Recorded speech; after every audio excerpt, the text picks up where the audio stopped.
The first thing I noticed was the sound tires crawling over gravel on purpose, slow enough to announce themselves. Then the lights hit. Red and blue reflections rolled across my grape rows, flashing through the leaves like I'd done something criminal instead of tending vines. Two deputies stepped out of their cruisers with that careful, neutral posture. The kind that says they expect trouble. I hadn't called them. Standing just behind them was Candace Wexler, the HOA head from the brand-new subdivision up the hill. Perfect hair. Perfect blazer. Phone already raised. Recording like this was her big moment. Like she'd finally caught me red-handed. "This is an illegal farm operation," she said loudly, making sure the small group of neighbors she brought could hear. "He's destroying property values." The air smelled like warm fruit and diesel exhaust. My hands were shaking, not from fear, but from memory. My wife, Marisol, planted the first row of these vines after she beat cancer. Every vine was a promise we made to stop putting life off. No more waiting for someday. Candace smiled like she'd finally found the pressure point. One of the deputies turned to me and asked calmly, "Sir, do you have proof you own this land?" I reached for my wallet and almost laughed because I knew exactly what they were about to learn in 12 minutes. If you want to hear more true stories like this, make sure you hit that subscribe button to HOA Gone Wild. And tell me in the comments, where are you watching from? My name is Grant Holloway, and for most of my adult life, I made a living fixing problems other people didn't know how to solve. Systems that didn't work, deadlines that didn't make sense, people who talked too loud and listened too little. I spent decades inside that world, and when I finally stepped away from it, I knew exactly what I didn't want anymore. Noise. I wanted dirt under my fingernails. I wanted mornings that didn't start with alarms. I wanted quiet evenings with the woman I almost buried instead of growing old with. That's how Marisol and I ended up in Ridgevale County, in a small town called Briar Hollow. The kind of place that doesn't try to impress you. Folks wave when they pass. Doors stay unlocked. At night, the loudest sounds are a distant coyote and a sprinkler ticking on somewhere down the road. It felt like the opposite of everything that had nearly broken us. We bought 15 acres from a man named Hank Dobson. He was stubborn in that old, earned way, fourth-generation valley farmer, sun-scorched skin, hands like cracked leather.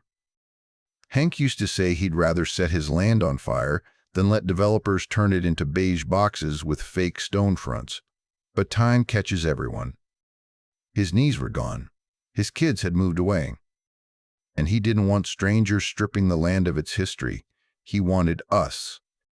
He walked the property with me the day we signed, pointing out soil changes, wind patterns, the way the creek behaved after heavy rain.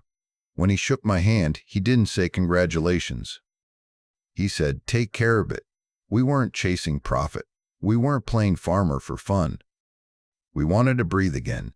We wanted something real that didn't disappear when a screen shut off.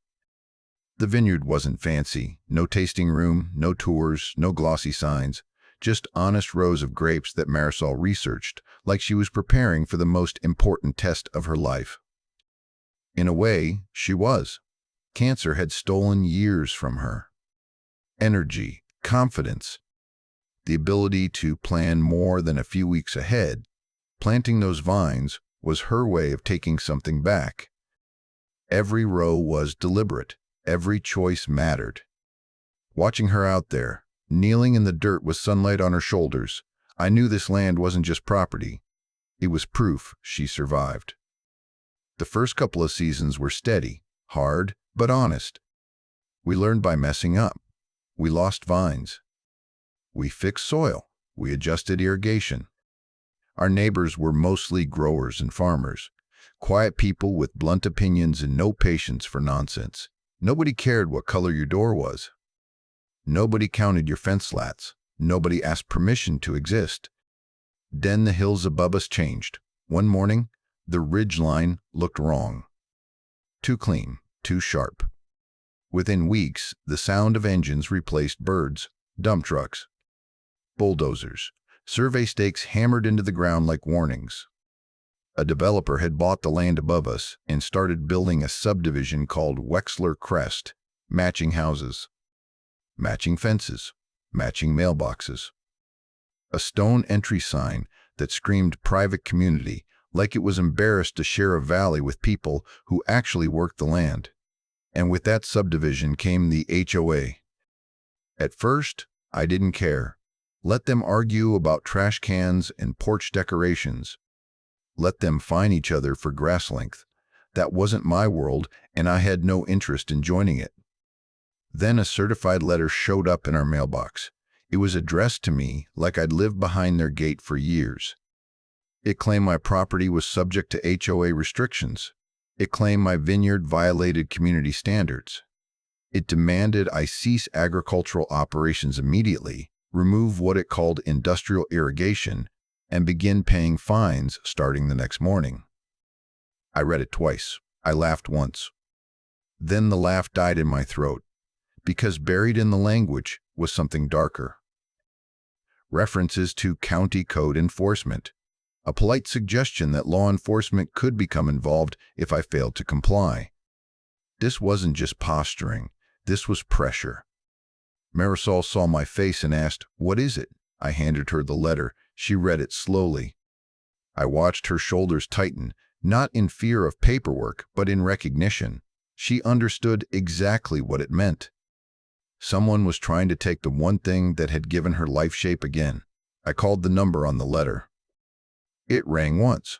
"This is Candace Wexler," the woman said, like she'd been waiting by the phone. Her voice was smooth, polished, practiced. "HOA board leader." "How can I help you?"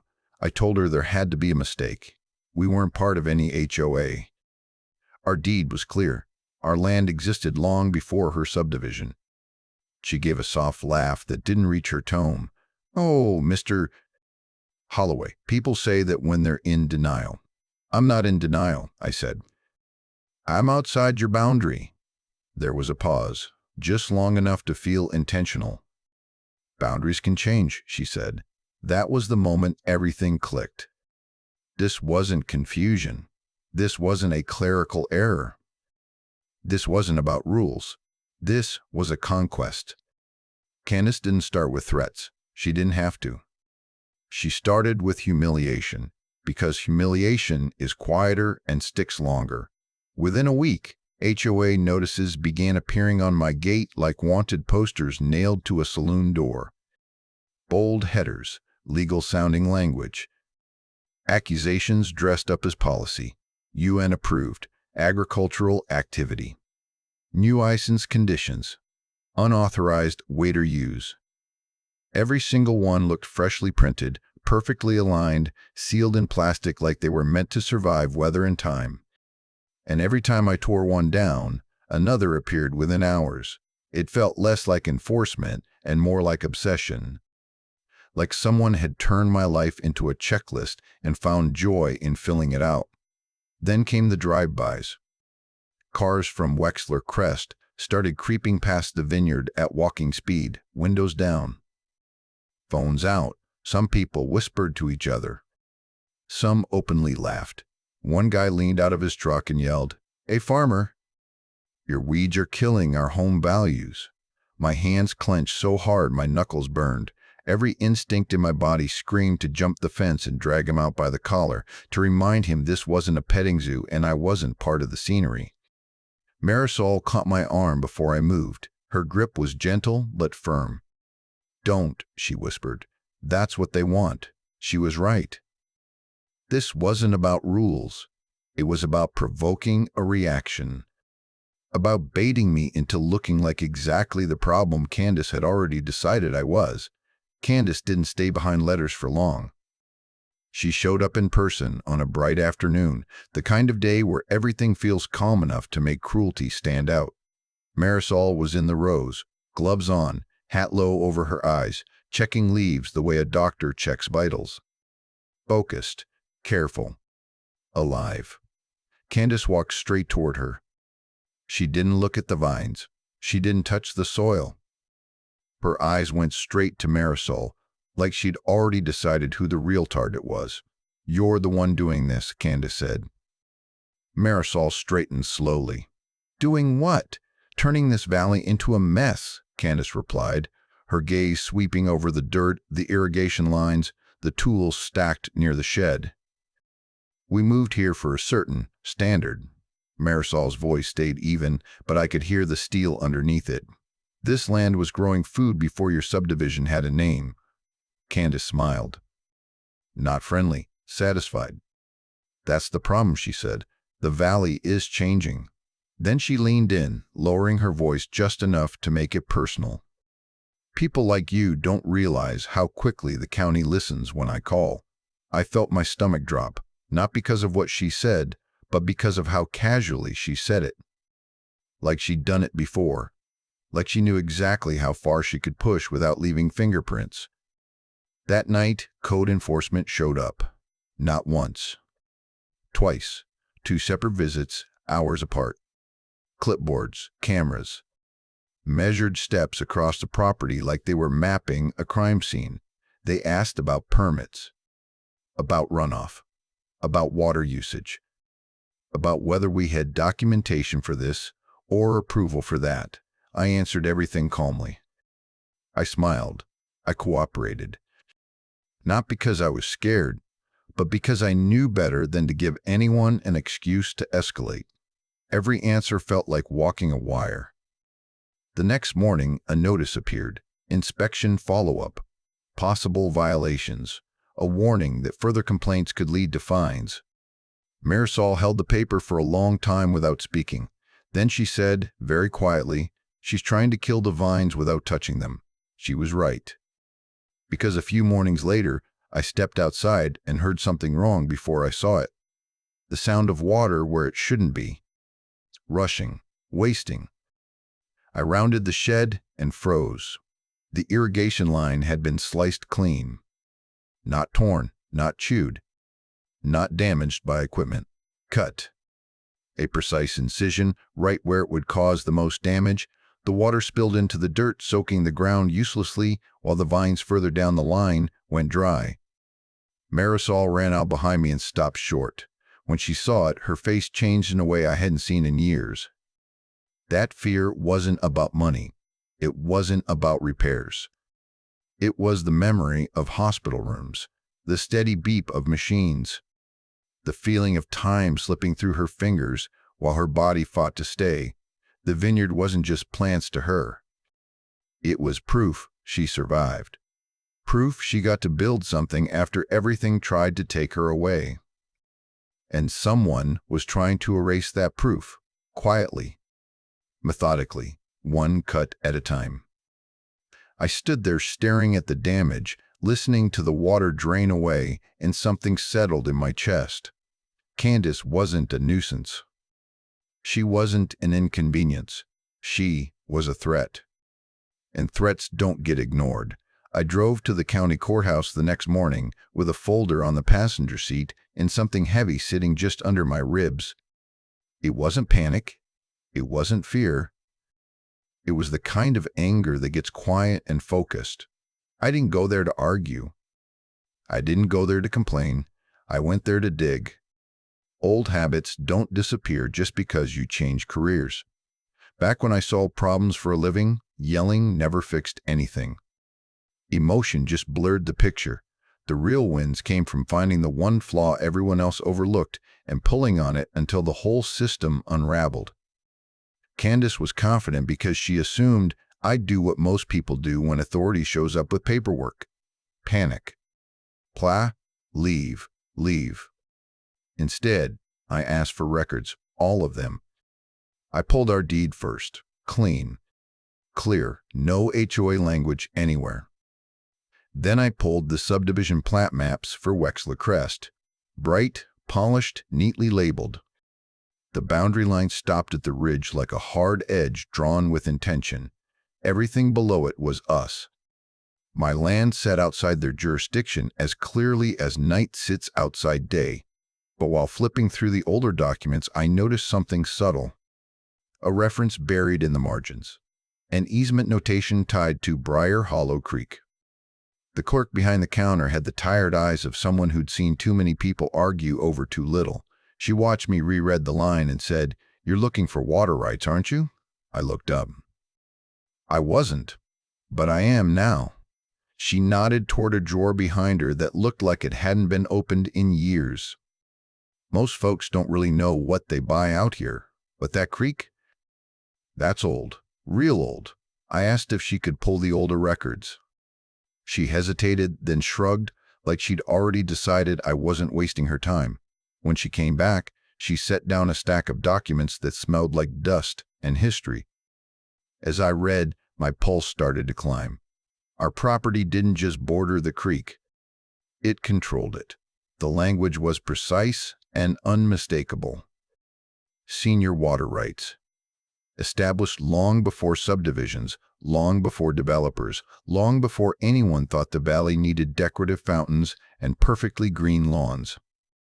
In this county, those rights weren't a suggestion, they were priority. They outranked everything that came after. It wasn't a convenience. It wasn't a loophole. It was a legal backbone strong enough to break whatever Candace was trying to build. I didn't fully understand the reach of it yet, and I didn't pretend to. When I hit something complex, I've learned not to guess. I called the smartest person in the room. Her name was Talia Reyes, a property attorney with a calm voice and a reputation for dismantling bullies without ever raising her own. When I explained the notices, the harassment, the creek, and the documents, she didn't interrupt. She didn't gasp. She didn't sound surprised. She sounded interested. "Grant," she said after a moment, "don't talk to the HOA again." I let out a short breath. I wasn't planning on it. "Good," she replied, "because if your water rights are what I think they are, this isn't just harassment." I stared out at the courthouse steps. "Then what is it?"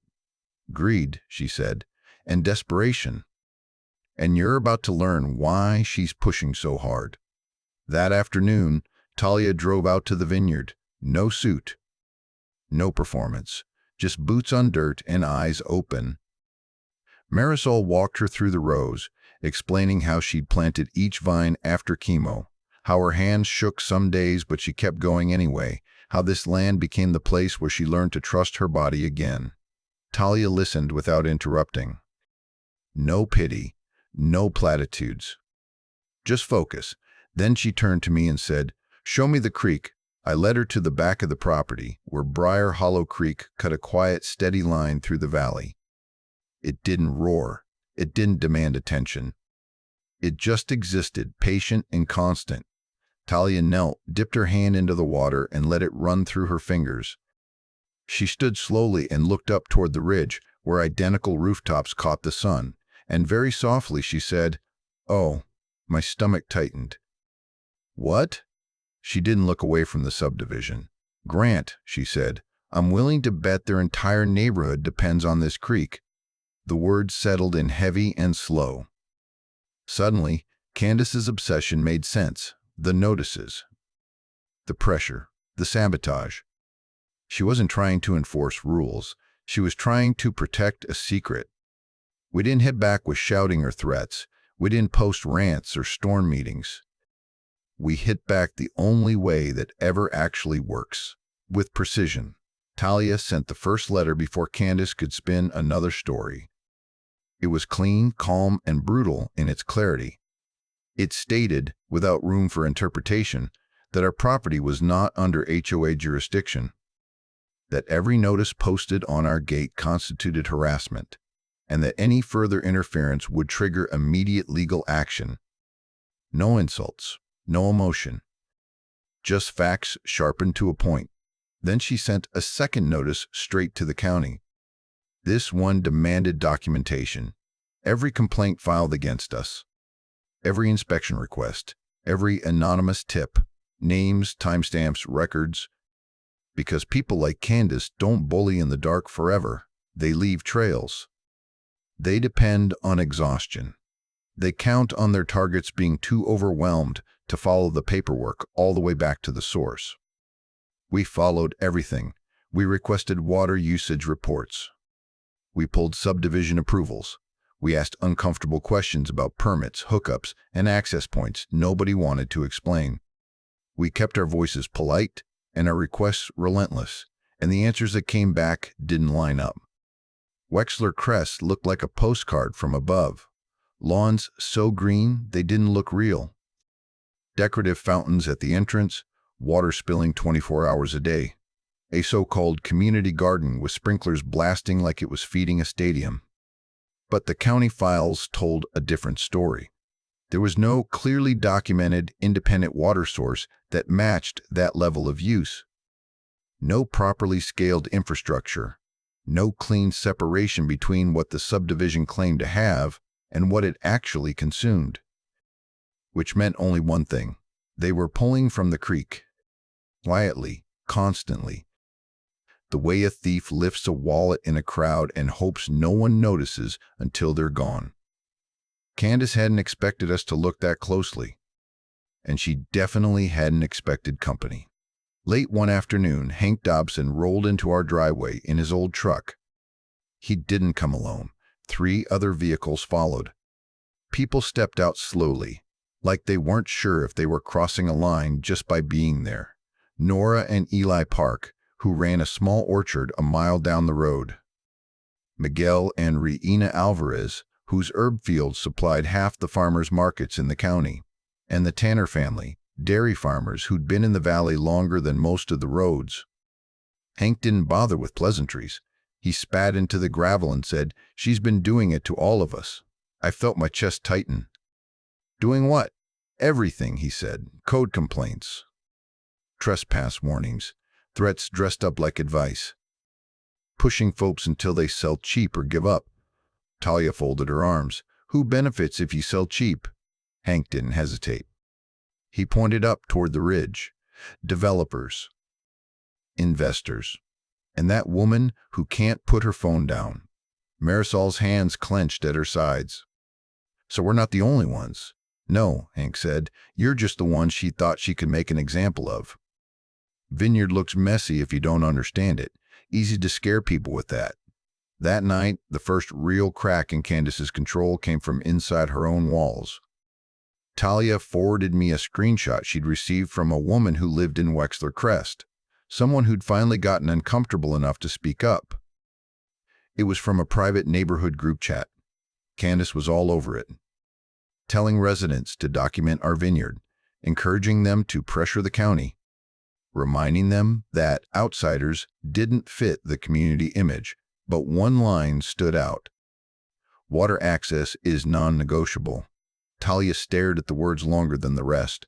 Then she looked up at me. "That's not something an HOA board leader says unless water is the thing they're hiding," Marisol whispered, almost to herself. "She's scared."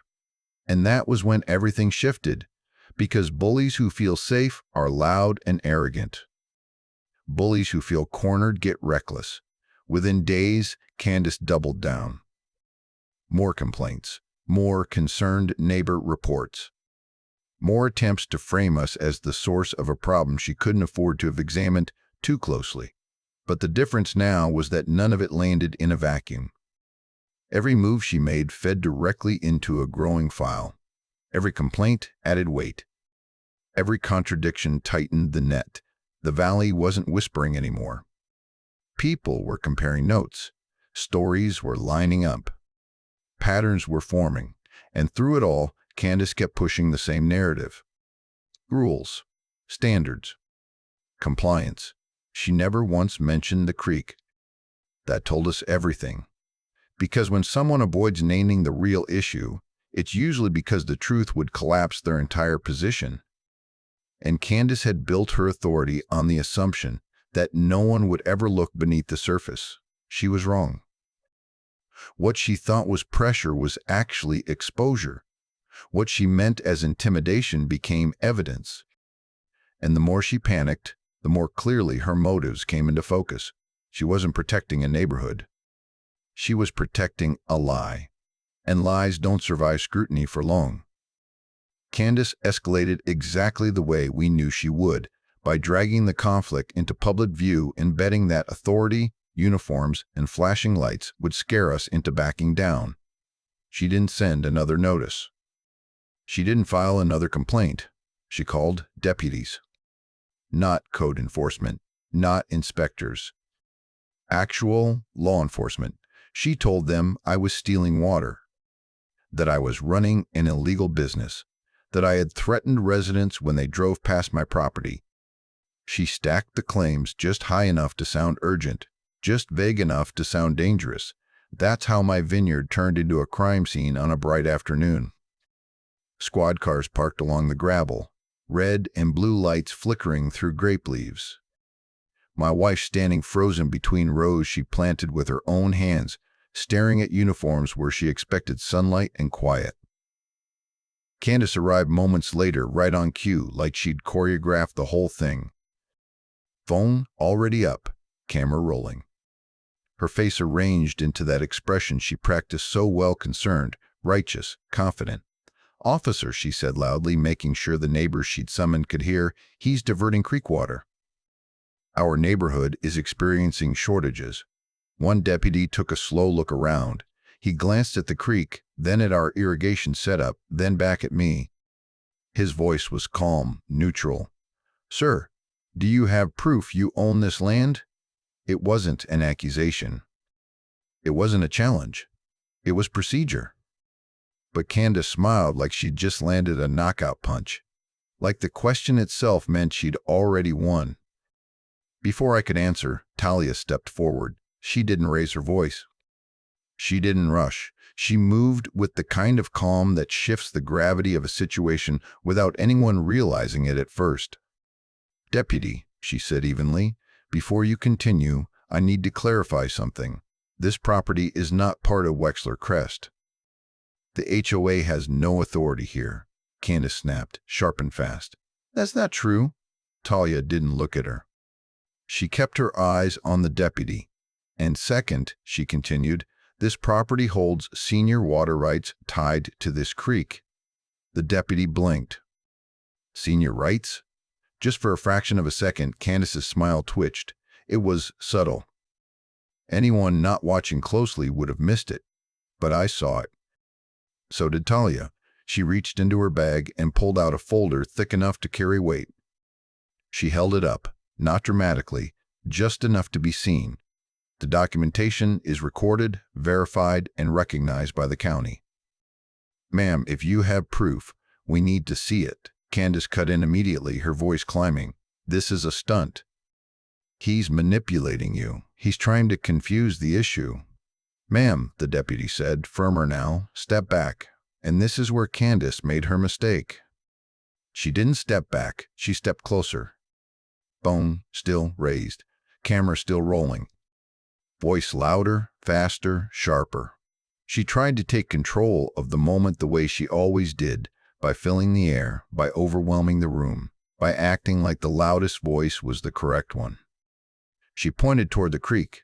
"That water belongs to the community. He's cutting us off. People's lawns are dying.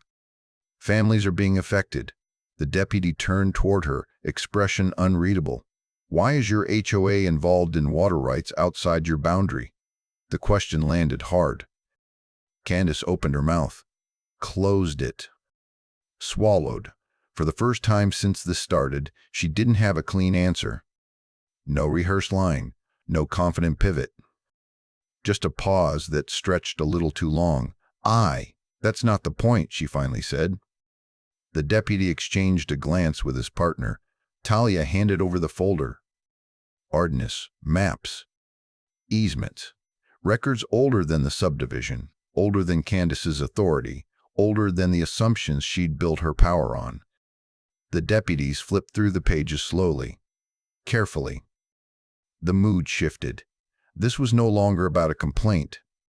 It was about jurisdiction, about rights, about whether someone had been abusing authority to hide something far bigger. Candace kept talking, but no one was listening anymore. Her words turned frantic, looping back on themselves. She accused. She insisted. She gestured wildly toward my irrigation system like it was a smoking gun. One deputy finally looked up and said, "Ma'am, please lower your phone." She didn't. "Ma'am," he repeated, sharper now, "put the phone down." The crowd Candace had gathered began to murmur. Some people looked confused. Others looked uncomfortable. A few glanced at her the way people do when they realize they might have followed the wrong person for too long. Marisol stepped closer to me, her hand finding mine. I felt her fingers shaking, not from fear, but from the weight of seeing our private life turned into a spectacle. The deputies asked Candace for documentation supporting her claims. She said she'd get it. She said it existed. She said the HOA had authority she couldn't quite explain. But authority only works when it's real. And standing there, with papers on the hood of a patrol car and silence growing louder around her, Candace Wexler looked smaller than she ever had. She'd brought the law to intimidate us. Instead, she'd invited questions she couldn't answer. And once those questions were asked out loud, there was no putting them back. The deputies walked with Talia down toward the creek, boots crunching softly over dry earth, while Candace hovered a few steps behind them. Her phone stayed raised the entire time, lens following every movement, like she was still convinced she could edit the ending if she recorded enough footage. Talia spoke calmly, carefully, like someone explaining gravity to a person insisting they could fly. She explained that water rights weren't opinions or preferences. They weren't something an HOA could vote on. They were a priority system rooted in time. Older claims outranked newer ones, period. And if Wexler Crest was pulling water through land it didn't own, without a legal agreement, that wasn't enforcement or oversight. It was theft. One deputy nodded slowly and keyed his radio. The other turned back toward Candace. "Ma'am, can you provide documentation showing your subdivision's legal access to this water?" Candace's confidence didn't disappear all at once. It peeled away in layers. First came indignation. "I don't carry those documents around." Then offense. "Are you accusing me of something?" Then charm, forced and brittle. "Officer, you don't really understand how these things work." But the deputies weren't reacting to her tone anymore. They weren't weighing her attitude or her volume. They were reacting to the fact that she suddenly looked like someone who'd run out of story. Talia handed them copies of the easement record and the senior rights documentation. Thick pages. Old stamps. Language that didn't bend. One deputy read carefully, then looked up at me, then turned and stared toward the subdivision sitting comfortably on the ridge. "You're telling me," he said slowly, "their neighborhood water supply depends on this creek access?" Talia nodded. "And that access runs directly through my client's property. Without proper agreements, that's a serious issue." Candace laughed, sharp and too loud, the sound of someone trying to break tension by pretending it was funny. "This is ridiculous. He can't just—" Talia turned her head slightly, eyes cold. "He can." That was the moment something clicked in my chest. Candace wasn't angry because she might lose a rules argument. She wasn't upset about fines or jurisdiction. She was scared. Scared that the wrong people were now looking at the right thing. Because just then, a county water technician's truck pulled into the drive, dust rising behind it. The deputies had called him in while Candace was still performing. The man who stepped out didn't smile. He didn't ask questions. He walked straight toward the creek, like he already suspected what he'd find. He opened a metal meter box, knelt, checked the lines, then stood and said, "Well, there's your issue." Candace spun toward him. "What issue?" He pointed up the hill toward the subdivision. "Someone tapped flow without proper authorization, and I'm seeing manipulation on the monitoring line." Talia's eyebrows lifted. "Manipulation?" The technician nodded. "Looks like someone tried to make it appear the shortage was coming from down here." Candace's phone dipped for the first time. The deputy stepped closer to her, voice lower now. "Ma'am, did you interfere with county monitoring equipment?" Candace shook her head too fast. "I don't know what you're talking about. This is all being twisted." The technician reached into his tablet and pulled up an image. Fresh timestamp, clear enough to remove doubt.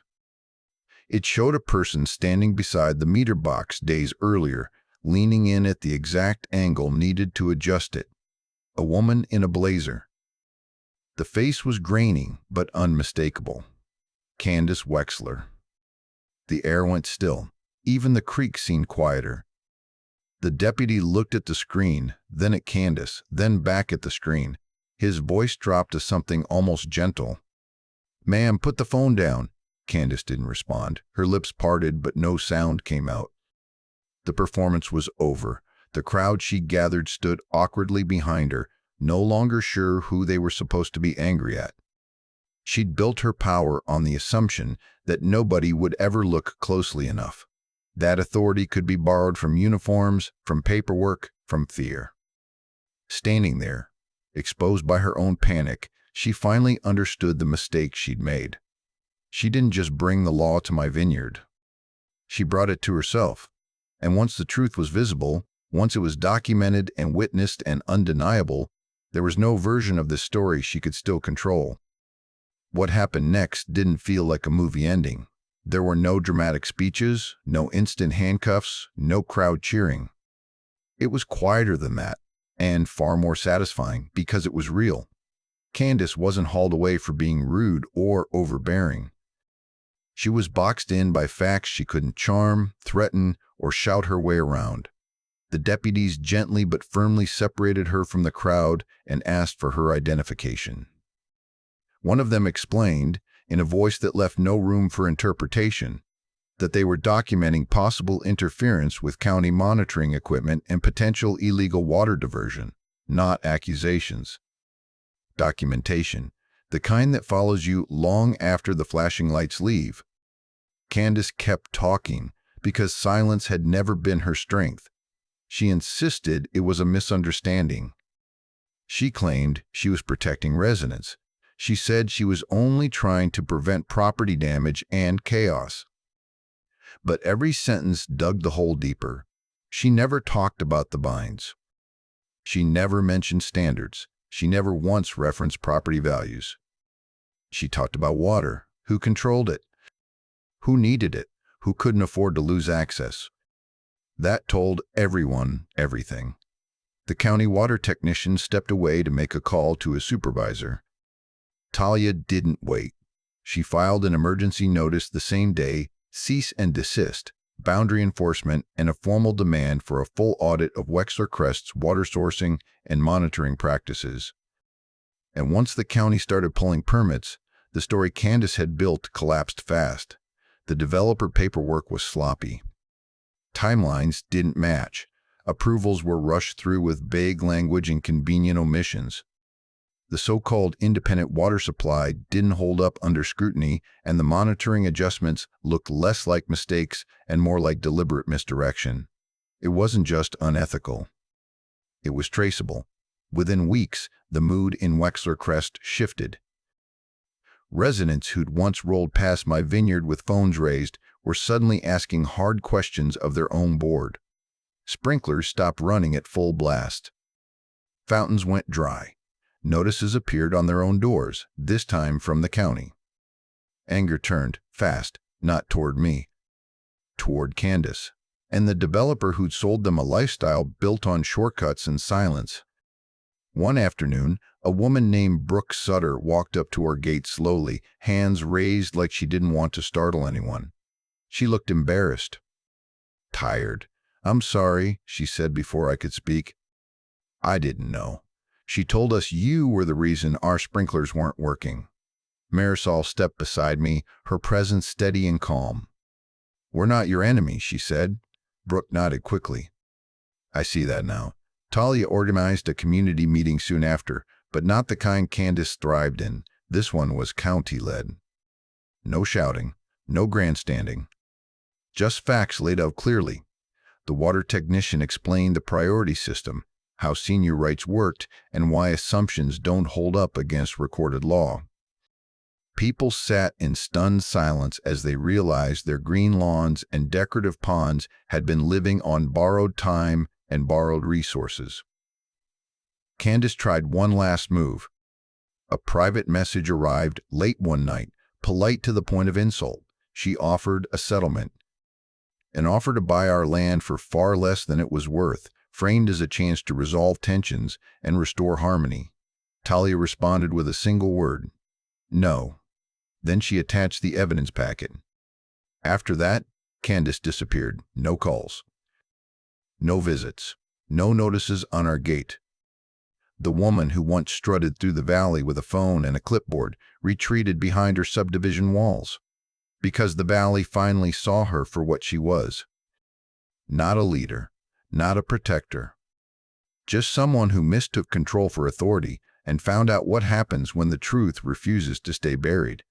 A season later, the vineyard felt like itself again. Green rows stretched out under open sky. Sunlight moved across the leaves the way it always had, slow and honest. Marisol walked between the vines with that calm, focused rhythm that still caught me off guard sometimes. Every now and then, I'd see her stop and smile at a cluster of grapes like she was greeting an old friend. And the truth is, it was a miracle she got to see it. The county forced Wexler Crest to fix what should have been done right the first time. Proper water sourcing, real monitoring. No more shortcuts hidden behind landscaping and silence. The developer paid for the infrastructure they'd avoided, and the residents finally aimed their anger in the right direction instead of at the people who never wronged them. As for Candace, the woman who once treated my driveway like her personal stage, she vanished from my life completely. No camera, no notices, no power. She lost her grip the moment the truth grew larger than her rules and louder than her voice. That's the part that stays with me. People like her don't win because they're strong. They win because they count on everyone else being tired. Tired of paperwork, tired of fighting, tired of pushing back against something that feels endless. But once you stop arguing on the surface and start digging into the foundation, once you bring facts into daylight, the whole structure they built their authority on begins to crack. I learned that the quiet life you build is worth defending, not with shouting, not with chaos, with proof. If you want to hear more true stories like this, make sure you hit that subscribe button to HOA Gone Wild, and tell me in the comments, where are you watching from?